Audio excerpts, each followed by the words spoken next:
Ecco qui il nono falso mito. Gli Stati Uniti hanno finanziato, sviluppato e gestito in laboratori ucraini programmi segreti per la messa a punto di armi biologiche, sperimentando quest'ultime, pensate un po', sulla popolazione locale e dotando l'Ucraina di armi biologiche per attaccare la Russia. Storie palesemente inventate, come quelle sui laboratori biologici clandestini degli Stati Uniti. Tutto questo costituisce un classico esempio di teoria sulla cospirazione, una tattica basata sulla retorica allarmista, utilizzata spesso dal Cremlino per distrarre e confondere. Inizialmente per ostacolare il partenariato tra USA e Ucraina, finalizzato a ridurre le minacce biologiche, l'ecosistema di disinformazione del Cremlino ha riorientato una vecchia campagna di disinformazione per giustificare un'invasione non provocata dall'Ucraina da parte della Russia. La disinformazione da parte del Cremlino mira a confondere la linea di demarcazione tra le armi biologiche e ricerche biologiche per suscitare paura, screditando al contempo l'Ucraina. Fonti autorevoli, tra cui l'alto rappresentante delle Nazioni Unite per gli affari del disarmo, Izumi Nakamitsu, hanno ripetutamente smascherato le accuse secondo cui i laboratori finanziati dagli Stati Uniti in Ucraina sarebbero utilizzati per scopi militari. Il 10° falso mito.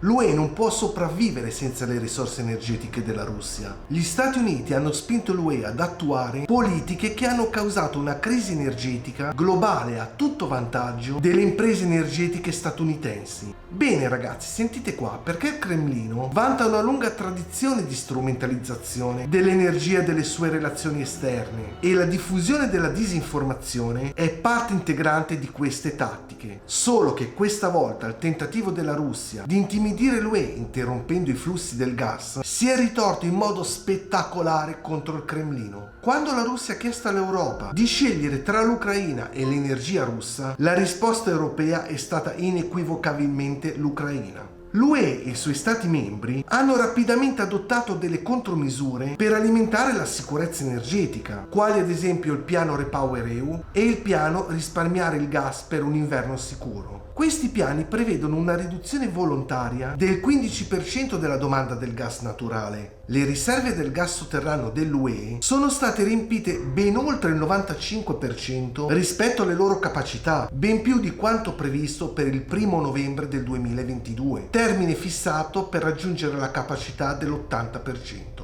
L'Europa, che si era preparata ad affrontare l'inverno, è riuscita così a non sottostare al ricatto energetico della Russia. La disinformazione a servizio del Cremlino cerca inoltre di incrinare l'unità transatlantica, diffondendo la falsa immagine di una perdita di sovranità dell'UE. Più nello specifico, però, queste fonti avrebbero sottomesso l'Europa traendo benefici sulle turbolenze dei mercati mondiali dell'energia. Tuttavia, la diversificazione dell'approvvigionamento energetico è una pietra angolare nella politica energetica dell'UE e, contribuendo a rafforzare la sicurezza energetica europea, previene non solo la monopolizzazione, ma serve anche a introdurre una maggiore concorrenza sul mercato dell'energia.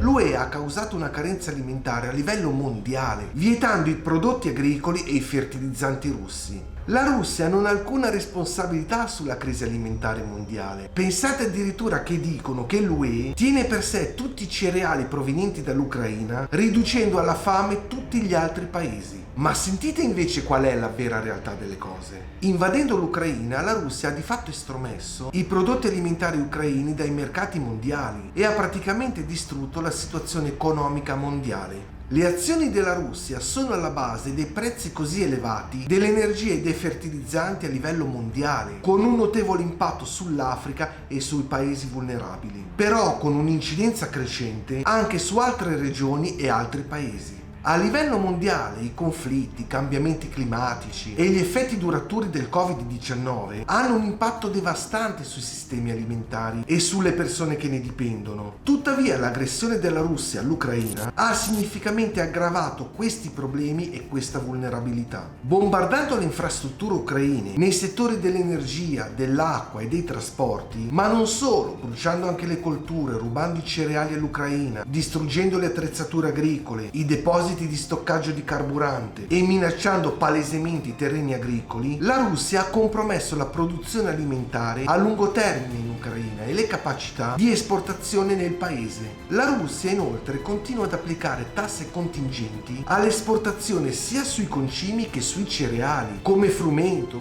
segalato, segale, orzo e grano turco. Le sanzioni dell'UE escludono esplicitamente le forniture alimentari e di fertilizzanti. Le esportazioni russe di prodotti alimentari verso i mercati mondiali non sono soggette a sanzioni. Chiunque può gestire, acquistare, trasportare e mettere a disposizione alimenti e fertilizzanti prodotti dalla Russia. Contrariamente alle false notizie diffuse dalla Russia, nessuno Stato membro dell'UE impedisce la donazione di fertilizzanti russi a paesi che ne hanno bisogno. Secondo le Nazioni Unite, la maggior parte delle esportazioni di alimentari agevolate grazie all'iniziativa sui cereali del Mar Nero è destinata ai paesi non UE. Solo il 34% di questo importo ha avuto destinazione ai paesi dell'UE, mentre invece il 64% esportato ha avuto per destinazione le economie in via di sviluppo. L'Unione Europea e i suoi partner internazionali sono in prima linea negli interventi mondiali per affrontare l'insicurezza alimentare. Dall'attuazione dei corridoi di solidarietà e dell'iniziativa sui cereali del Mar Nero, i prezzi dei prodotti alimentari non hanno fatto altro che diminuire, ritornando così a livelli precedenti della guerra.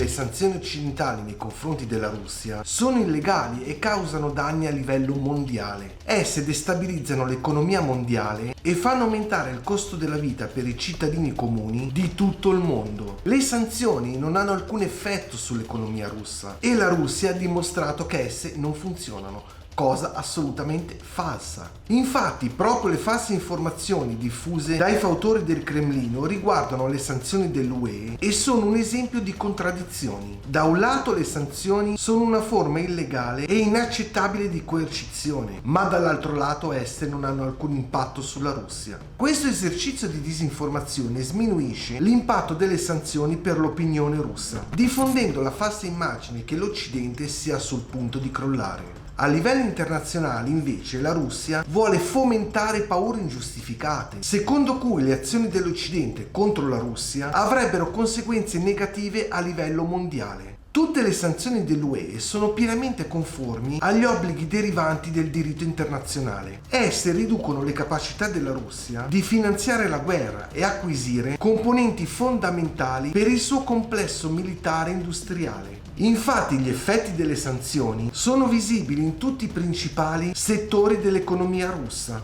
Nel 2022 il disavanzo del bilancio della Russia è aumentato in modo esponenziale di ben 14 volte. Nel 2022 infatti si è registrata una contrazione dell'economia che ha raggiunto il 5%. Le sanzioni funzionano, raga, e come se funzionano. La decisione internazionale di fissare un massimale per i prezzi del petrolio, che mira a limitare i picchi di prezzo determinato da condizioni di mercato straordinarie, ridurrà drasticamente gli introiti che la Russia ottiene dal petrolio da quando ha avviato l'invasione all'Ucraina. Il massimale del prezzo del petrolio servirà anche a stabilizzare i prezzi dell'energia a livello mondiale, riducendo così le condizioni negative sull'approvvigionamento energetico dei paesi terzi. Le sanzioni dell'UE prevedono deroghe significative.